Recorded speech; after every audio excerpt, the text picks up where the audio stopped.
유퀴즈 온더 상담. 기록과 상담학과 학우 여러분 안녕하세요. 유퀴즈 온더 상담 MC 진행을 맡은 MC 윤과 프로이트입니다. 오늘은 대학원에서 박사과정을 밟고 계신 선생님을 모셔 미래를 알차게 준비할 수 있는 말씀을 드려보는 시간을 가져보려고 하는데요. 프로이트님 혹시 아이들 좋아하시나요? 저는 아이들을 정말 좋아해요. 제가 이제 교회에서 이제 아이들 교사를 했었거든요. 자다 깬 다음에 배시시 웃는 애들이 있어요. 깐난 애기들 중에. 그러면은 약간 배시시 웃으면 약간 약간 아빠도 아닌데 약간 그런 성취감? 그런 부성애는 아니고 약간 그런 게 있잖아요. 귀여운 그런 모습 있잖아요.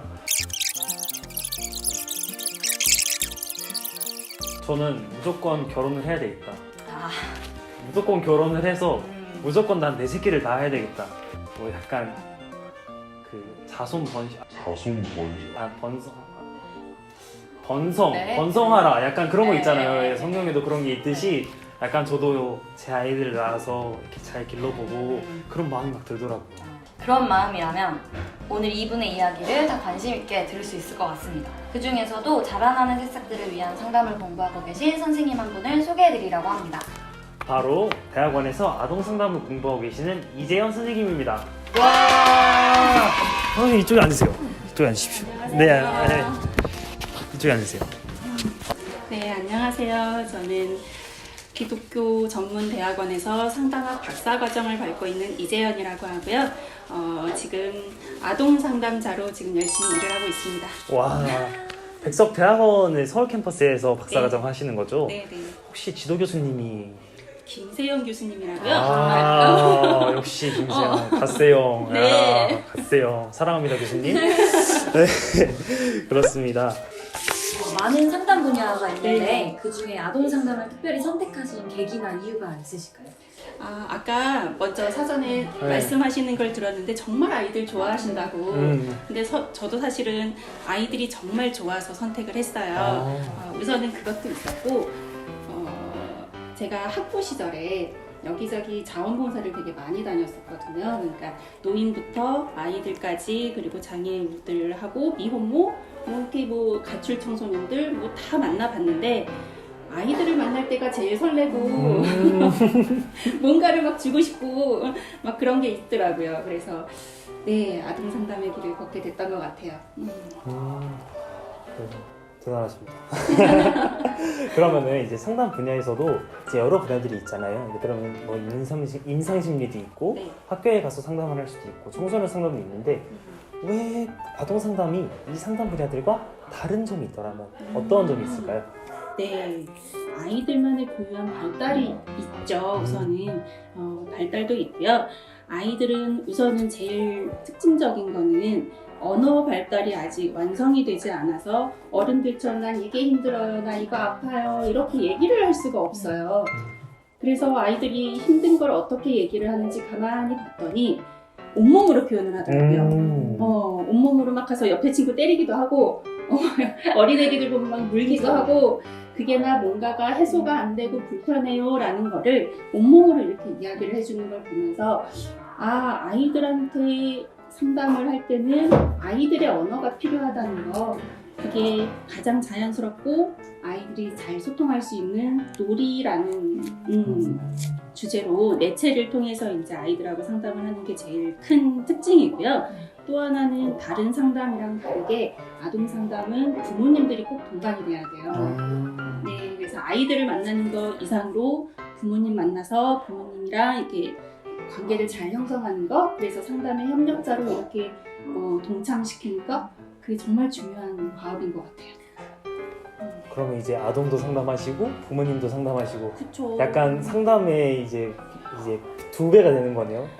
업무가. 그런 무게감이 있어요. 아이들 상담할 때보다 부모님 상담하실 때 더 힘들 것 같아요. 맞아요. 네, 그러니까 부모님들이 양육에 굉장히 어려움을 가지고 오시는 건 맞는데 부모님 상담을 하다 보면은 부모님의 개인적인 심리적인 어려움들이 좀 있으신 경우들이 있어요. 그러니까 우울이 있다거나 뭔가 이렇게 강박이 있다거나 이런 좀 어려움들이 있으신 경우에는 양육이 안 될 수밖에 없고요. 그 개인적인 문제를 어떻게 처리할 것이냐 이런 게 좀 많이 어려운 문제인 것 같아요. 네.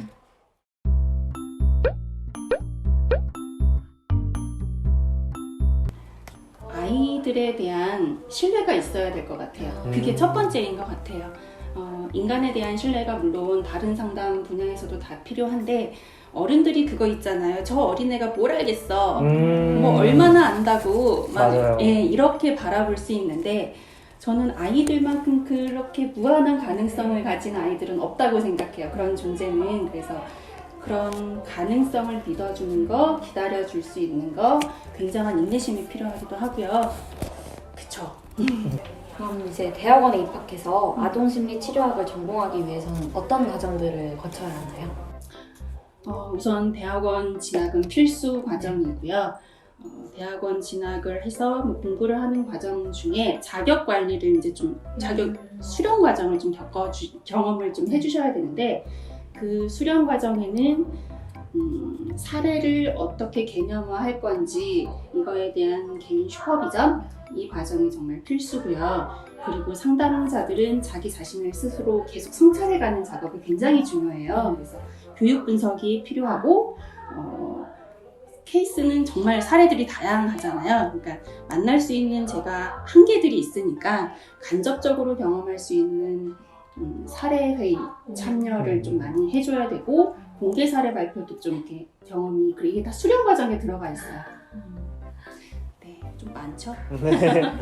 그럼 혹시 상담 과정에서 좀 어려움을 겪었던 아동들이나 뭐 부모님과의 상담이 있었을 것 같아요. 네. 좀 한 가지만 좀 짧게 얘기해 주실 수 있다면 좀 어떤 내용이 좀 힘드셨을까요? 지금 딱 떠오르는 친구는요. 7살? 그때 처음 만났던 친구인데 첫 시간에 저를 나가라고 했었어요. 아, 방에 들어왔는데 네. 앉아있는 사람을 나가라. 들어오자마자 나는 선생님하고 같이 있는 거 힘드니까 저를 쳐다보지 마세요. 나는 못생겨서 쳐다보는 거 싫어요. 뒤돌아 계세요. 뭐 계속 이렇게 좀 밀어냈던 친구가 있어요. 근데 그 관계를 맺는 거가 굉장히 어려웠던 친구인데 이 친구가 상담을 쭉 진행을 하면서 달라지는 부분들 그리고 최근에는 그 친구한테 제가 정말 잊지 못할 선물을 받았거든요. 어떤 선물인지. 그 친구 상담을 쭉 하고 종결을 하고 아주 가끔가다 한 번씩 만나요 지금은. 근데 최근에 저한테 와서 가만히 저를 이렇게 쳐다보더라고요. 쳐다보더니 선생님은 정말 아이들을 위해서 사는 사람 같다라는 얘기를 해주는데 정말 걸어온 보람이다 라는 생각이 들었어요. 네. 정말 상담 과정에서 그렇게 좀 아이들이 또 그렇게 인정해주는 말을 하면은 너무 좋을 것 같아요. 눈물 날 뻔했죠. 그럼 앞으로 이제 네. 아동 상담 과정을 밟아가시고 박사 과정을 밟아가시고 계시니까 네. 이제 또 박사 과정을 다 마치시고 혹시 뭐 이 분야에서 이루고자 하는 목표나 계획이 있으신가요?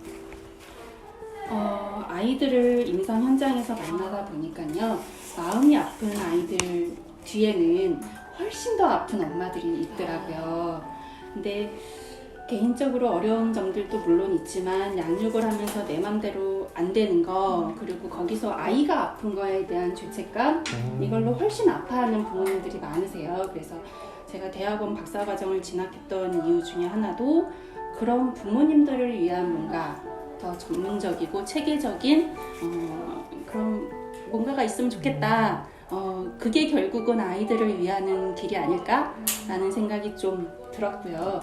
개인적인 바람이 있다면요. 이런 자리에서 이런 얘기를 해도 되는지는 모르겠는데 저 같은 아동 상담자들이 할 일이 없어지는 세상이 됐으면 좋겠어요. 그래서 정말 아이들이 안전하게 좀 그냥 행복하게 마냥 아이답게 이렇게 살 수 있는 세상이 됐으면 좋겠는데 갈수록 그게 아닌 것 같아서 사실 좀 많이 책임감도 느껴지고 무겁기도 하고 그래요. 근데 이렇게 후배님들 만나니까 많이들 이렇게 도와주세요. 네, 마지막으로 대학원 입학을 준비하고 아동 상담사를 꿈꾸는 학생분들에게 해주고 싶은 말 한마디 부탁드립니다. 꼭 한번 고민을 해보셨으면 좋겠는 부분이 내가 정말 아이들과 함께 있는 시간이 행복한가? 나를 설레게 하는가? 그 마음을 한번 스스로 체크해 볼 필요가 있을 것 같고요. 그리고 누군가를 보살피고 돌봐주고 치유시키고 이런 작업들을 하기 위해서는 상담자 자신을 되게 먼저 보살펴주고 이해해주고 내가 원하는 것 좀 이렇게 좀 채워줄 줄도 알고 상담자 자신을 좀 돌아보는 돌봐줄 수 있는 이게 제일 중요한 것 같아요. 그러니까 누군가를 도와줘야 된다라고 생각을 하면은 굉장히 소진되거든요. 그리고 그런 분들이 많으세요. 탈탈 털어서 다 드리는 거죠. 그러니까 그 마음은 저도 이해가 되고 되게 중요하기는 한데 그만큼 상담자를 많이 챙길 수 있어야지 나를 돌아볼 수 있어야지 오래 일을 할 수 있는 것 같아요. 맞아요. 저 예전에 그 특강을 들었던 상담하시는 선배님이 계셨는데 그분은 이제 상담사가 딱 되시고 나서서 첫 월급을 받자마자 바로 상담을 또 등록하셨대요. 다른 맞아요. 센터에. 맞아요. 바로 등록을 하셨다고 하시더라고요.